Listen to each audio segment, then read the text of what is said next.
All right, good day everyone. So today we are going to discuss topic 14 of our subject, entrepreneurial behavior. Okay, this will be our last topic, pitching your venture. All right, let's first identify what is business pitch. Okay, so when you say business pitch, it is a presentation of business idea to a group of people who can help turn your idea into reality. Okay? You can pitch to, usually, nagpipitch kapag investor who can help your fund. No? You are looking for investors. No?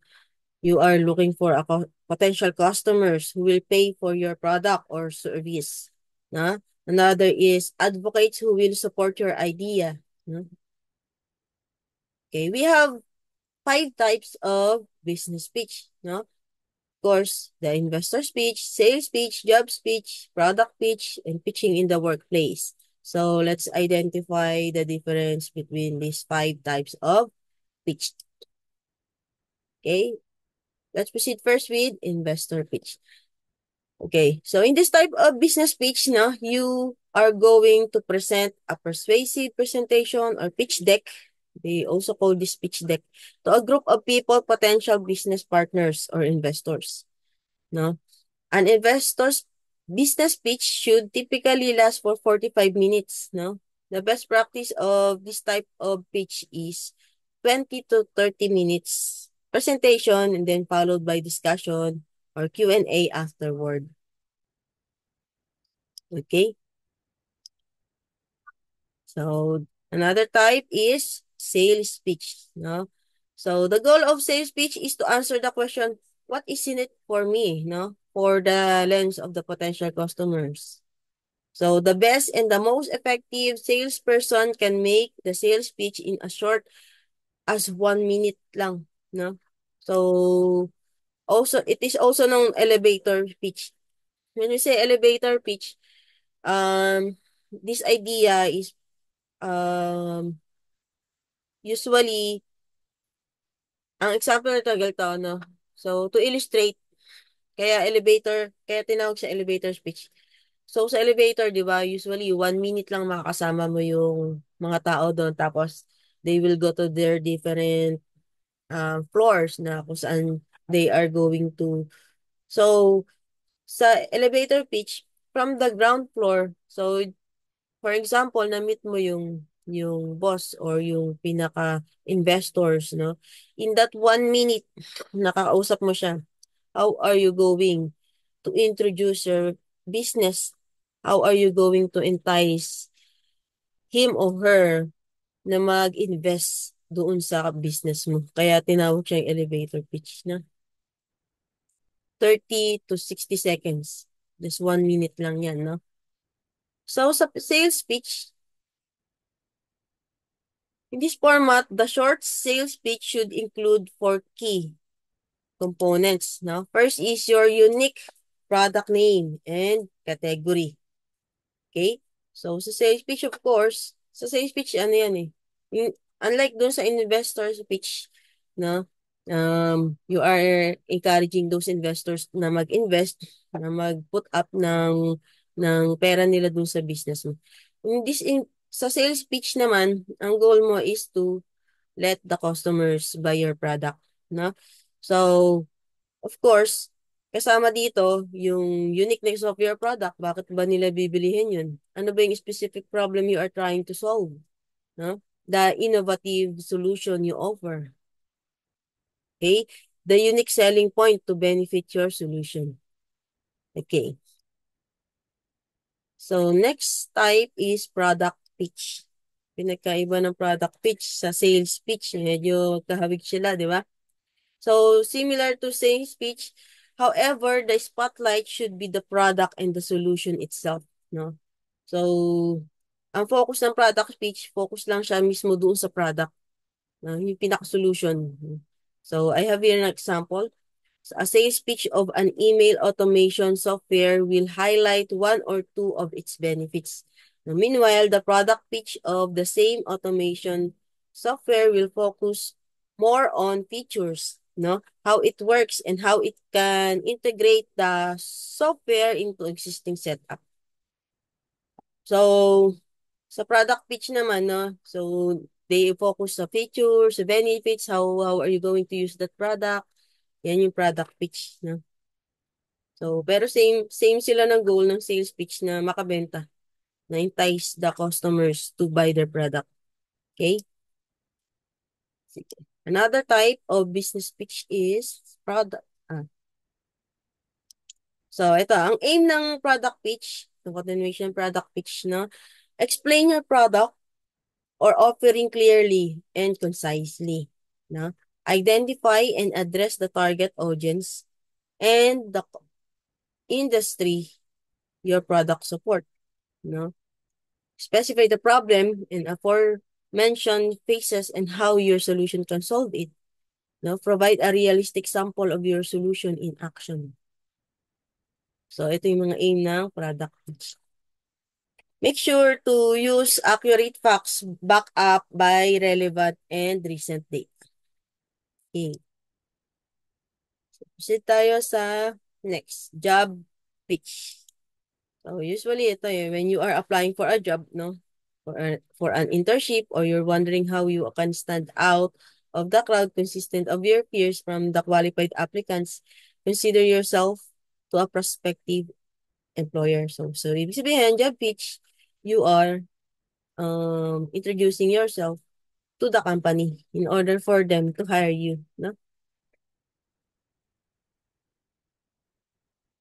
So, a job pitch or personal summary pitch should be concise, personal, and consistent. In a job pitch, you should include a brief introduction to you, no? Usually, when an interviewer start to interview an applicant, no, usually tell me something about yourself. That is the first question they are asking. And to that, a brief introduction should be say by the applicant. No? An explanation as to what you're a great fit for a company and role. Of course, you need to explain why you are fit for that work that you are applying for, no? Relevant experience and achievements. What are your achievements, experience relative um to that vacant position? Okay?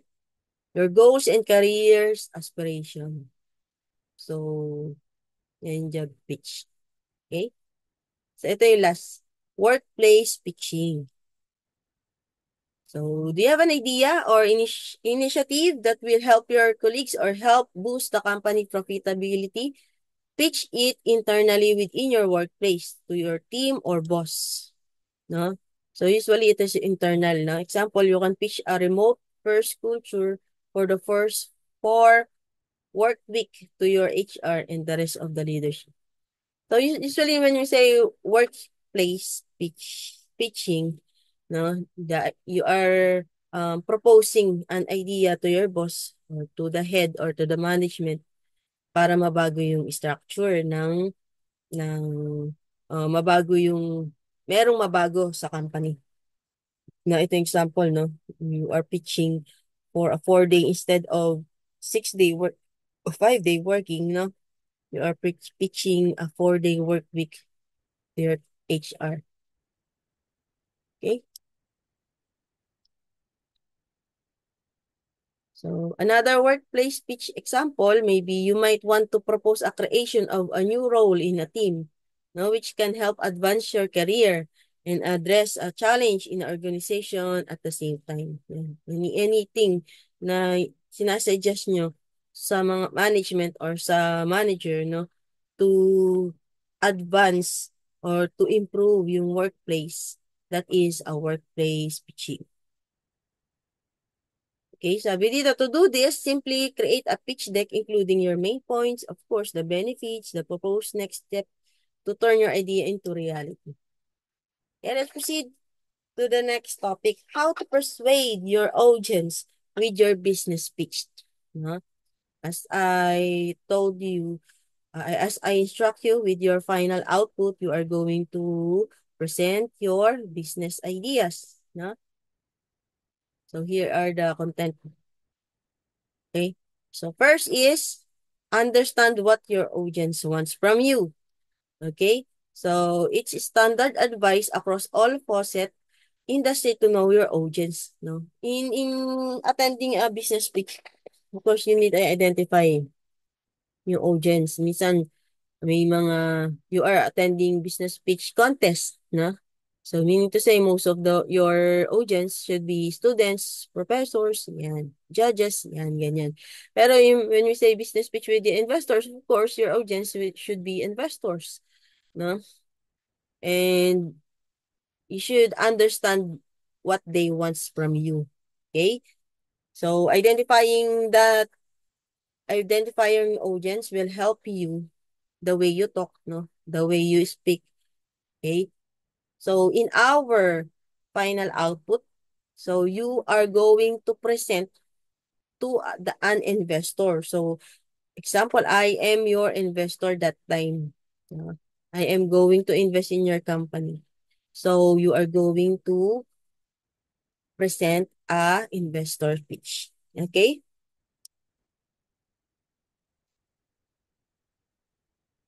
Okay. Sabi dito, there's a difference between understanding and knowing your business, your audience. Instead of just knowing where your client comes from, try to understand their pain points, goal, and motivation. Okay? For example, you're pitching to a potential client and investor who are co-conscious of the same time. Eco-conscious at the same time, no? So, makes sense that the highlight of your idea can possibly impact the environment. Okay? So, next is have your elevator pitch ready. Okay? So, I already explained what is elevator pitch earlier. So, here are the elements of a good elevator pitch. Of course, the introduction. Okay? The problem that you are solving, the solution that you are proposing, the value proposition of your product, of course, CTA, call to action. Okay? Now, you don't have to follow the exact formula. Okay? Kasi, ano, yung, depende yan sa pag-uusap. You can mix it up based on the situation or your personality and the audience you're pitching to. So, sabi dyan, it also worth not noting that you might not immediately notice the benefit of your elevator pitch. Think of it as an opportunity for you to make a great first impression. Okay? So, it is very important that yung investors will have a great impression to your business product. Okay? Of course, use visual aids. So this are you going to present your final output, no? Use your visual aid. If you have the chance to present beyond the elevator pitch, you should never pitch with the presentation that fills with text, numbers, or endless rows. Ibig sabihin, avoid paragraph form, no? Tanggalin niyo lahat 'yon. Infographic, much better, no? Yung mga paragraph form, tapos babasahin lang, nako. Ang mga investor will stop listening to you kasi mababagot na kagad sila, no?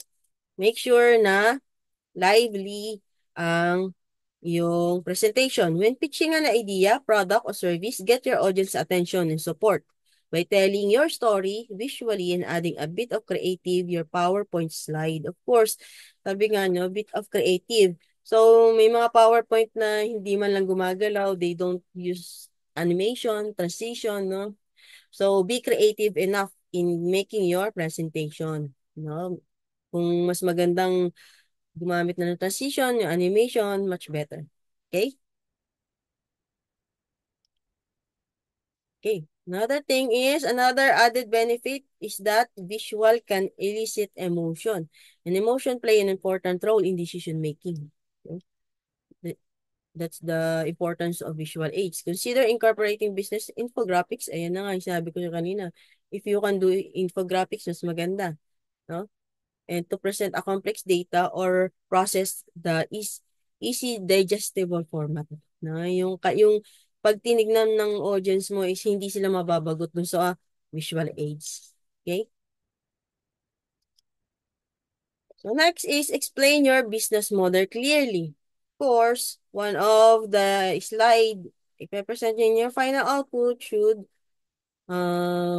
present your business model canvas. You already have that, no?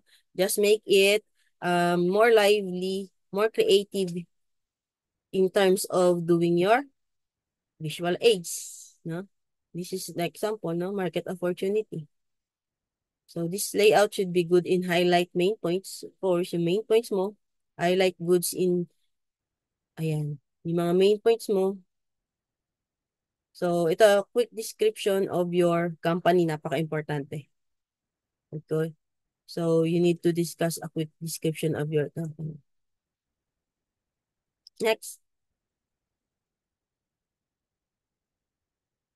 So when pitching to investor, imagine that you are asking, what is in it for me?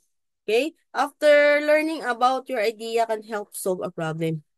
Of course, they are interested on how are you going to advertise your target market and generate revenue, no? How are you going to advertise? Okay? So next is weave your passion or story with your pitch. Of course, in pitching, you state your mission, your vision, your goal, your objectives. It is important that the investor should know your company's mission and vision. Okay? Sabi rito, your business pitch doesn't have to sound like you're reading it straight from a script that someone else wrote. Yan na nga, yung reading and reading. Kapag nandyan, kunyari, yung PowerPoint mo, okay, meron lang a little word and then you need to explain it. No? When appropriate, a bit of your personal touch or insert humanize your pitch with slide deck. It will not only improve your reliability factor but also make you feel less nervous. Kasi minsan kasi pag binabasa mo, mas lalong kakabahan, di ba? So, the more ka naging natural, the more you explain yung topic mo, yung kung ano yung pagkakaunawa mo, kung ano yung yung pinaka main points mo, mas maganda, no? Yung parang nakikipag-usap ka lang, hindi yung parang nagbabasa ka lang at nagre-report. No? After all, you're taking about something that you're passionate about. Okay? So put your spotlight on benefits. Okay? It's very important na present your product. Okay? So it's up to you how are you going to um um consecutively yung arrange yung slides, no? Basta ito yung sinasabi ko sa inyo, yung mga nilalaman dapat. Now, of course, the picture of your product it is important, no? So the benefits of your product, I explain the benefits of your product, okay? So ano yung mga nasusolve ng product mo, napaka-importante. And when you make a picture with your product, no, hindi yung nakakabagot or dapat enticing to buy, no? So make the best shot in creating a pictures of your product. Okay? Okay, so sabi here, once you have your audience attention, circle back on how the product or service will address customer needs and benefits with the partners. Ito, 7 na tayo. Highlight why you're different from the competition. No? So, describe your secret. Use storytelling. Be inspiring, sabi rito. Ito example, no? So, ano yung uniqueness? Ano yung ng innovation ng inyong product, no? Compared to the other competitors. You need to explain it in your slide. Okay? Highlight why you're different from the competition. Ito yung mga example, no? You need to have competitive analysis. You talk about yourself and how now it's time to talk about the other players and how different yan. So, ibig sabihin, you already discuss sa first slide mo, you already discuss yung yung about your business. Now it's about to discuss yung mga competition mo, no? So you need to identify at least 3 competitors So, ito yung nilalaman nun, no? Describe yung strength nila tsaka weakness, no? Describe your strength nila tsaka weakness. At least three, no? Through that, no? Ma-identify mo yung strength mo, yung compared sa strength nila, no? Yung weakness nila compared sa weakness mo. And then, ito yung sample, no? And then, of course, lagay mo sa'yo dyan yung logo mo. Wala, logo, napaka-importante. Logo ng inyong business. Okay? Highlight why you're different from the company. So, in here, sabi diyan, your business pitch is also an opportunity for you to explain what sets you apart from the other business or organization and essentially explain your unique selling point. No? What makes your idea different? What is your business model unique? Okay? Ito, share the story behind your team. It is very important, of course, to introduce yung team nyo. Of course, yung team, kung sino yung mga members nyo, no? Na kasama, no? Kapag hindi tumulong, huwag nyo na ilagay. Okay? And then, yung kanilang position sa company. Siguro mag-assign kayo ng mga position, sino yung leader, sino yung founder, no? Marketing, sino yung marketing, sino yung project manager, and so forth. Since marami kayo, siguro aabot to ng 3 slides. Kayong bahala. How are you going to present the team with presentable, no? Share the story behind your team. So investors and business partner are also curious about the people, employees, as well as the team behind your idea. So when creating these presentations, so don't forget to include information highlighting your team and each team member's relevant skills. Yan. Okay? 9. Have an impressive one-pager. Okay. So I think yung last, no, yung page, yung team. So, itong one-pager, you are going to submit one-page business pitch. Aside pang presenting it sa December 9, you are going to present yung one page. You are going to send yung one page sa PDF form, business pitch of your business. It's up to you how are you going to be creative and concise doon sa one-page business pitch na ipapasa niyo.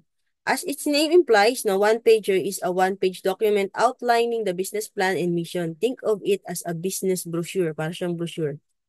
Sa Canva ginagawa. Minsan kung kaya niyo gumawa sa Canva, mas maganda, no? May marami ng template doon. Imagine that an investor or client is too busy to listen to your pitch, no? You can simply email or hand out your one-pager. Your entire business pitch is an easy to digest format. Okay? So when creating this presentation slide in your business pitch, don't forget to include information highlighting your team and each team member's mulit. Okay. So your one page should compose of 3. Now, what is your business pain? Of course, how the solution you're positioning can solve said pain, no? And the value of the solution accompanied by insulting positive impact by moving forward with the platform. Usually, ito yung nilalaman ng inyong value proposition canvas na ginawa natin. Okay, so that's the end of our topic for today. Thank you for listening and see you next meeting.